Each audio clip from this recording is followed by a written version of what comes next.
The showstopper for me would be the transport infrastructure, which I think is going to be absolutely chaotic.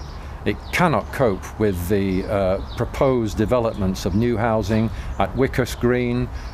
That's already started, of course, Kilnwood Vale, and then these 2,500 plus, could be a lot more than that, new houses in North Horsham.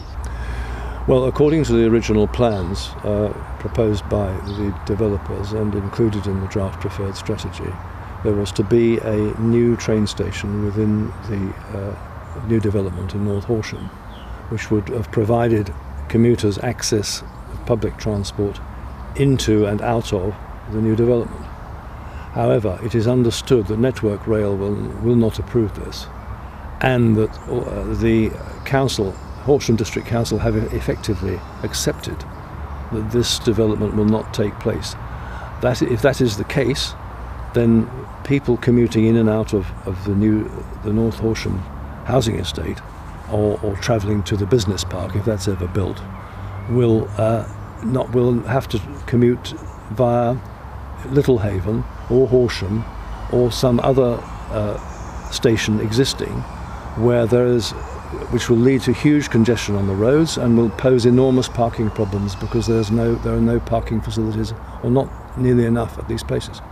Along the 264 there'll be between the Great Doe roundabout and Rusper roundabout, there will be 5 sets of traffic lights. They haven't let us see the Peter Brett Associates transport study. That's been kept very secret, but there will be pedestrian crossings, 2 pedestrian crossings.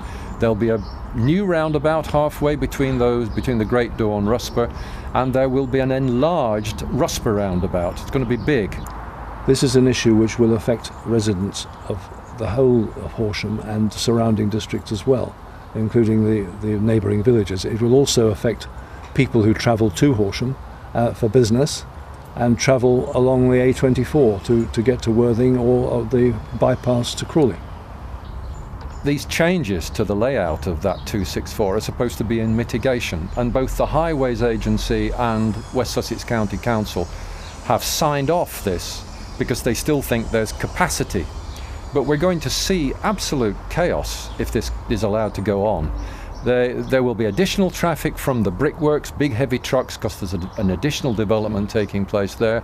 There'll be a business park, there'll be 2, possibly 3 schools, there'll be a supermarket, a crematorium with hearses travelling at very slow speeds.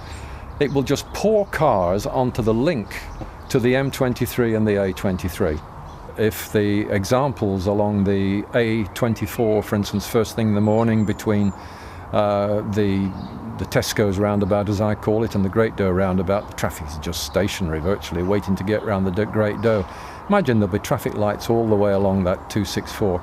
People aren't going to do that. They're going to find ways round it, and they're going to the Worthing Road, the roads through North Horsham are all going to be absolutely clogged up with traffic. And people will just find, they'll be called rat runs, aren't they? That's what they're called. People just find alternative routes through for a while, and then it will all jam up. The other thing it's going to affect, of course, is trades in Horsham. I mean, this has happened in Worthing, and the tradespeople have found that the changes in the traffic patterns will just mean that people will not be prepared to come to Horsham. They'll go somewhere else where they can find easier access and cheaper parking, because that's another issue in Horsham.